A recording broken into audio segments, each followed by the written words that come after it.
I now give the floor to Ms. Rosemary DiCarlo. Thank you, Madam President. Digital technologies have profoundly transformed every facet of our societies. They offer boundless opportunities for sustainable development, for education, for inclusion.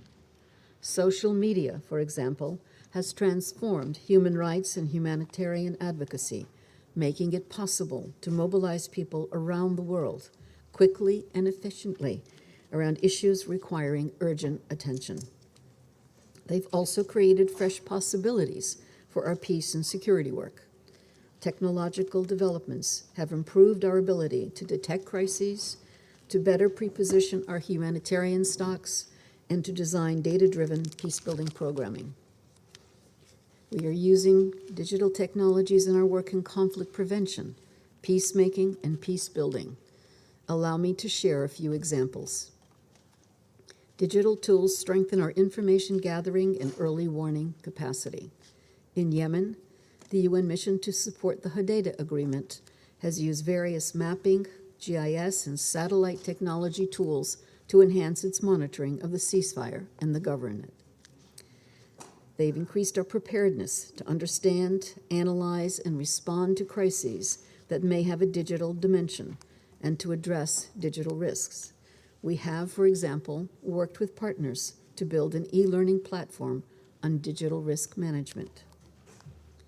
New technologies can be beneficial in support of political processes, particularly to promote inclusion. In various peace negotiations, we've used artificial intelligence-assisted digital dialogues to reach out to thousands of interlocutors to hear their views and priorities. This has been a particularly useful way to reach traditionally excluded groups, including women. In Libya, the UN mission had held 5 digital dialogues, each with over 1,000 participants. This effort increased the legitimacy of the process as different communities saw that their voices could be heard. In Yemen, through digital consultations, the special envoy engaged hundreds of women from different governorates, which provided deeper insight on the gender dimensions of the war. The use of digital technologies can also improve the safety and security of our peacekeepers and civilian staff on the ground.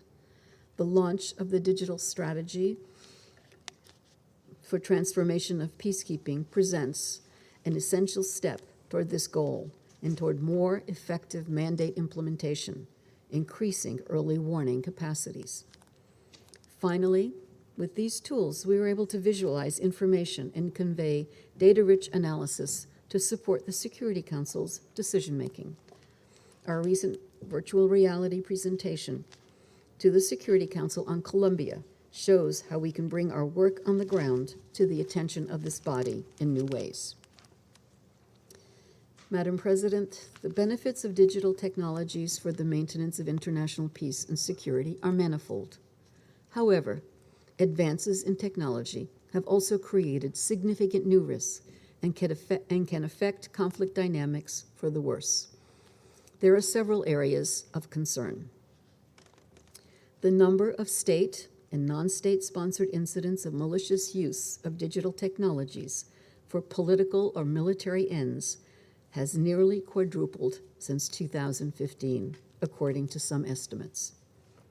Of specific concern is the activity targeting infrastructure that provides essential public services, such as health and humanitarian agencies.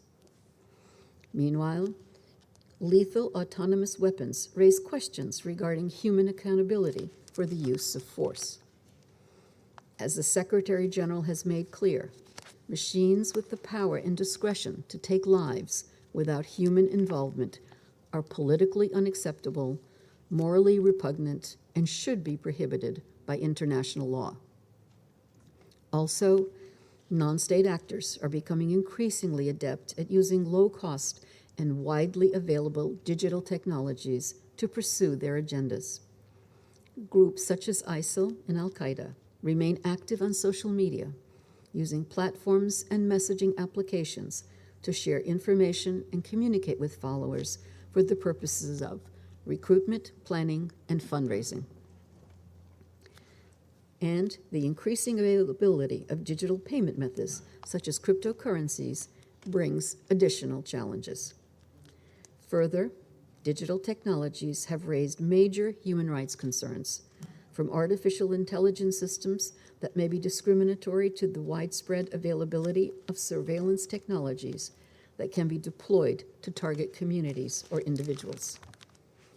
We're also concerned about the increasing use of internet shutdowns, including in situations of active conflict, which deprive communities of their means of communication, work, and political participation. In Myanmar, for example, internet and mobile shutdowns have grown in number and duration since the military coup of 1 February 2021, particularly in areas of military operations. Social media can fuel polarization and, at times, violence. The misuse of social media and the sometimes limited or not fully adequate response of social media companies is enabling the spread of disinformation, radicalization, racism, and misogyny. This can heighten tensions and, in some cases, exacerbate conflict. In Ethiopia, as the fighting escalated, there was an alarming rise in social media posts spreading inflammatory rhetoric, with some going as far as inciting ethnic violence, as recognized by the Security Council in its press statement of 5 November 2021. We've seen how online disinformation and hate speech can result in offline harm, including violence. We know that disinformation can hinder the ability of our missions to implement their mandates by exacerbating falsehoods and fueling polarization. We're undertaking a number of actions to mitigate these risks, driven by the Secretary General's Plan of Action on Hate Speech and initiatives such as Verified. In Iraq, for example, after reports of increased online harassment of women candidates in last year's election, UNAMI partnered with civil society organizations to monitor hate speech, issue public reports, and strengthen voter education. Madam President, we must fully embrace the opportunities offered by digital technologies to advance peace. But to do this, we must also mitigate the risks that such technologies pose and promote their responsible use by all actors. Through the General Assembly, member states have made important progress in establishing a normative framework to ensure responsible behavior in cyberspace. Member states are also cooperating to develop and apply a range of confidence-building measures to prevent conflicts, avoid misperceptions and misunderstandings, and reduce tensions. However, more must be done to advance, elaborate, and implement this emerging normative framework. In his report on our common agenda, the Secretary General called for a global digital compact that would outline shared principles for an open, free, and secure digital future for all.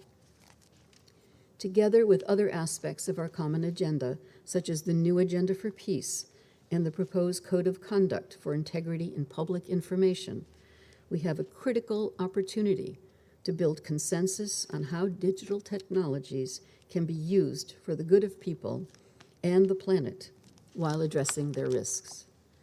But collective action by member states remains essential toward this goal. Thank you, Madam President. I thank Ms. DiCarlo for her briefing. I now give the floor to Ms.